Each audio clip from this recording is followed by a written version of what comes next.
Bonjour à tous, j'espère que vous allez excellemment bien. Aujourd'hui, on va débriefer la première étape de ce Tour d'Italie, la première étape de ce Giro d'Italia. Ça nous a emmené du côté de Palerme en partant de Montréal. C'était 15 km, un départ en montée, puis après la descente. Je vous avais dit lors de la présentation, le vent allait jouer un rôle important, surtout que le parcours, il y avait 2 virages assez techniques. Eh bien, je n'avais pas menti, le vent a joué un rôle, l'ordre de départ a joué un rôle énormément, et on a, après 15 km, déjà des gros écarts pour un départ de Giro. On peut dire que certains coureurs se retrouvent un petit peu en difficulté après ce départ. Le vent qui a été une loterie, le vent qui a fait des écarts parce qu'il fallait partir au bon moment. On va dire qu'il fallait partir dans les premiers coureurs. C'était vraiment le moment le plus opportun. Il y avait aussi une petite opportunité, on va dire en milieu, qu'on saisit par exemple Filippo Ganna. Il y a un autre coureur également qui est parti au milieu et qui a fait un bon chrono. C'est Geraint Thomas aussi qui est pas parti parmi les tout premiers, soit il fallait partir vraiment dans la première salve de départ, ce qui a été le cas par exemple de Joao Almeida ou Mamiet, c'est parti très tôt, et ceux qui sont partis dans les derniers coureurs, dans les 50 derniers coureurs, ont perdu énormément de temps aujourd'hui et se sont bien ratés. Allez, on commence tout de suite par le Français du jour.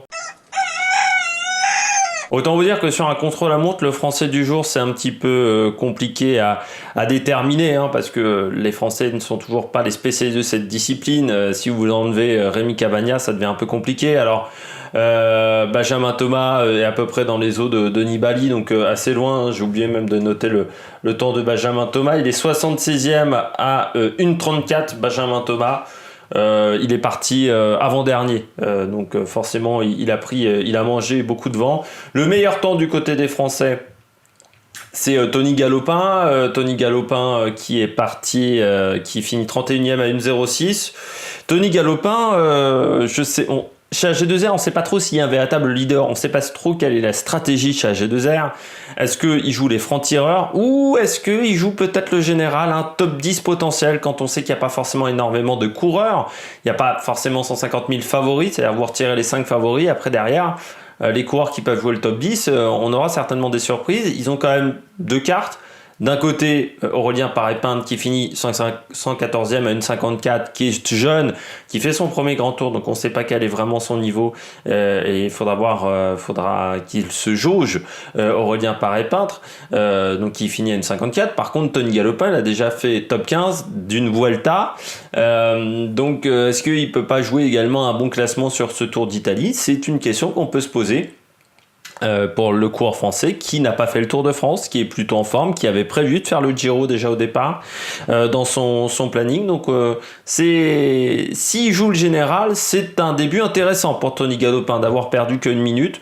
C'est un parcours où, et surtout il perd 1 minute sur Ganna, mais en fait il perd que 40 secondes sur Geraint Thomas, donc c'est plutôt une belle journée pour Tony Galopin, on peut le dire.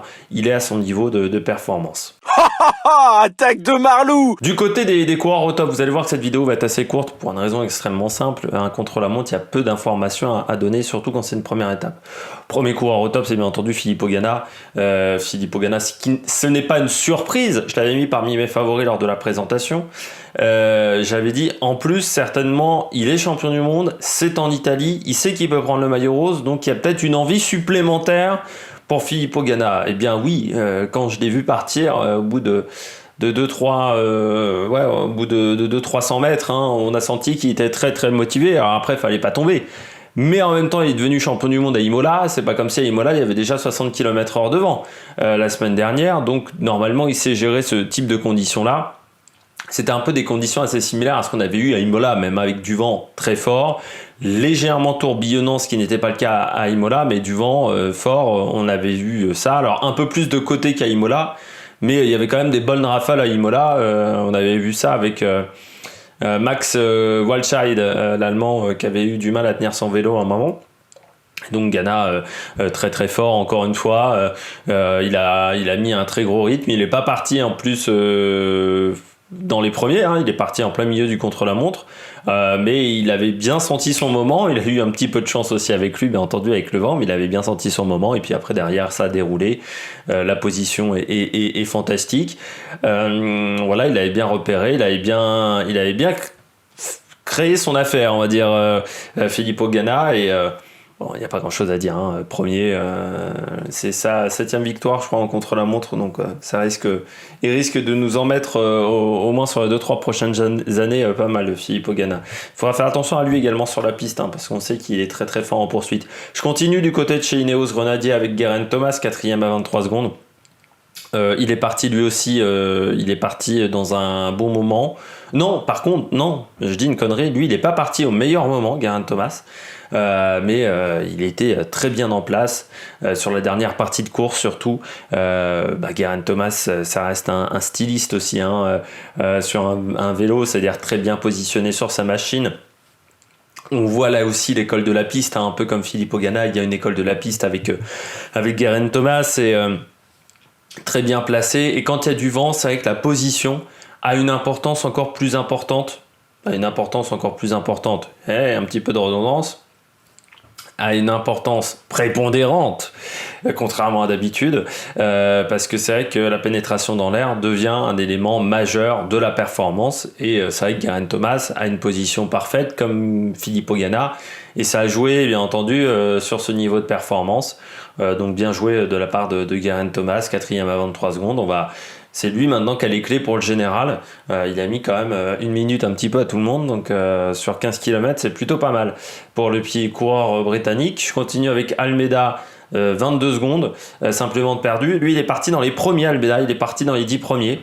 Mais c'est intelligent de sa part, c'est intelligent de la part de Deceuninck qui sent le vent. C'est une équipe belge quand même, Patrick Lefebvre, un petit peu d'expérience dans ce domaine. Il est parti dans les premiers parce que on sait très bien que le vent a tendance à se renforcer au fur et à mesure de l'après-midi. Ça marche souvent comme ça, le vent. Donc ils sont partis de ce principe-là. Il est parti dans les premiers. Il a eu moins de vent que ses adversaires. Et surtout, il est quand même très très bon sur le contre-la-montre. Almeida, il faudra faire attention à lui pour le général, hein. Je vous rappelle la Ruta des Burgos, où il finit 4e ou 5e, je ne sais plus, du général. Derrière Evenepoel, son équipier, avec le maillot blanc de meilleur jeune. C'est un coureur qui est très performant. Almeida, il faudra faire attention à lui. Pour le maillot blanc, je ne sais pas encore s'il tient 3 semaines. Par contre, je peux vous dire, c'est qu'il est très bon en contre-la-montre, très bon en montagne. C'est pas forcément, en montagne, il monte un petit peu à la tonne du moulin, hein, pour ceux qui ne sauraient pas. C'est-à-dire, c'est un coureur qui monte avec du tempo, mais il est très très fort. Et puis, le dernier coureur qui a plutôt bien performé également, c'est Simon Yates, 49 secondes. Il est parti également très tôt, Simon Yates. C'était pas un contre-la-montre pour lui parce que c'est un tout petit gabarit, et avec le vent, forcément la roue lenticulaire, il aurait eu plutôt tendance à se faire balader et bazarder de droite à gauche. Mais il a plutôt bien résisté. Il était très en forme, j'ai trouvé. Ses relances étaient vraiment excellentes. À 2-3 virages, il a eu vraiment des relances très punchy, très toniques. Donc ça montre qu'il est en forme. De toute façon, si on avait des doutes, il y avait eu Thierry Reynaud déjà qui nous avait donné pas mal d'informations sur la forme de Simon Yates. Mais tous ces coureurs-là, on les retrouvera déjà demain, et surtout lundi avec la montée de l'Etna. Et on passe tout de suite au coureur Bonnet d'Âne.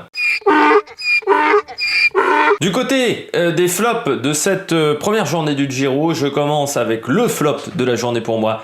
C'est Fuglsang, 100e à 1 minute 47. Fuglsang, quand on sait que c'est plutôt un coureur qui est bon dans le contre-la-montre, un coureur de grand tour qui fait plutôt ses écarts sur les contre-la-montre, et bien pour Fuglsang, ça part quand même pas très bien pour le coureur danois. Pas en très grande forme, je l'ai pas senti impérial sur son rythme, hein, sur son pédalage, après c'est mon avis, hein, mais sur le pédalage, je l'ai pas trouvé impérial. Et puis surtout, il est parti au mauvais moment, hein. Fuglsang, il est parti dans les derniers coureurs, donc ça c'est vraiment pas top. Et puis peut-être qu'il avait été un petit peu également refroidi par la chute, hein, de Miguel André Lopez, chute assez impressionnante. Je ne sais pas si vous l'avez vu, hein, voilà, il veut mettre la main sur les freins, donc ça veut dire qu'il veut passer du prolongateur au bord du guidon, et puis au même moment il prend un trou, il est désarçonné de son vélo, et Miguel André Lopez qui abandonne, hein, ce Tour d'Italie dès la première étape. Donc ça aussi c'est un coup dur pour Fuglsang, parce que c'était potentiellement un lieutenant. Miguel André Lopez, en interview d'avant-course, Vinokourov l'avait dit à Claire Bricogne, et là on le voit totalement qu'il n'a pas réussi à être performant. parce qu'il était très très loin en plus. Et derrière, patatras, la chute, abandon. Donc vraiment une mauvaise journée pour Astana, on peut le dire, parce qu'ils perdent un coureur dès la première journée, un lieutenant important, je pense, pour Fuglsang, et en plus leur leader perd beaucoup de temps, donc vraiment une mauvaise journée. Maïka, 122e à 2 minutes également pour le coureur de la Bora. C'est encore pas pour cette année qui sera leader sur un grand tour.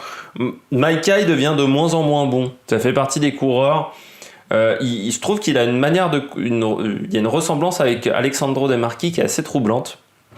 Les deux ont commencé très fort, et puis au fur et à mesure des années, leur niveau décroît. Alors, c'est très rare chez les cyclistes, c'est très rare chez les sportifs de haut niveau d'avoir ce genre de courbe, mais leur niveau décroît d'année en année. De Marchi, j'en ai pas parlé sur la Flèche Wallonne, mais sur le Tour de France, il a été inexistant. Et la Maïka, certes, il y avait du vent, il se prend quand même 30 secondes de la part de Nibali, 15 secondes de la part de Fuglsang, donc il a complètement lâché le chrono. Au bout d'un moment, quand même, sur la fin, il a lâché le chrono, et puis on le sentait, mentalement, il était plus dedans, quoi. Au visage, au faciès, on sentait qu'il n'était pas dedans. C'est quand même dommageable, parce que là, pour moi, en montagne, chez la Bora, c'était leader, et que j'ai l'impression qu'encore une fois, son seul objectif, ça sera peut-être faire un top 15, et pas beaucoup mieux. Et quand on voyait son potentiel en 2014-2015, on se dit c'est quand même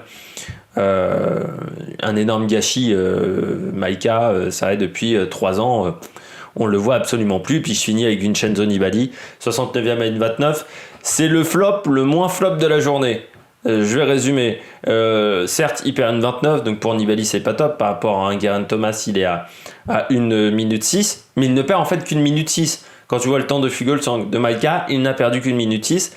Moi, je l'ai trouvé plutôt très performant dans son contre-la-montre, plutôt très en forme.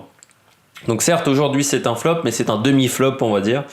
Peut-être que demain, on le verra à l'attaque. C'est une arrivée en plus qu'il a déjà effectuée sur le Tour d'Italie, parce qu'en 2008, il avait attaqué dans ce final à Agrigento, je sais pas trop comment on doit dire, le jour où Rico avait gagné. À l'époque, il était à la Liquigas, Nibali. Pour ceux qui ne se souviennent pas, parce que ce début de Giro, de toute façon, ce Giro ressemble énormément au Giro de 2008, parce que c'est un peu le même type de tracé. C'est pas les mêmes étapes, les mêmes arrivées, mais on commence par le sud, en Sicile, on revient par le nord, par le même côté de l'Italie, donc les deux parcours sont assez ressemblants. Bon, pour finir, déjà je vous invite à vous abonner, à mettre un pouce bleu, également à réagir dans les commentaires. Et demain, présentation de l'étape d'Agrigento, vous verrez, c'est une étape pour les coureurs offensifs. Et surtout, on fera le débrief de cette étape en soirée. Voilà. Allez, ciao ciao sur l'Amérique Production.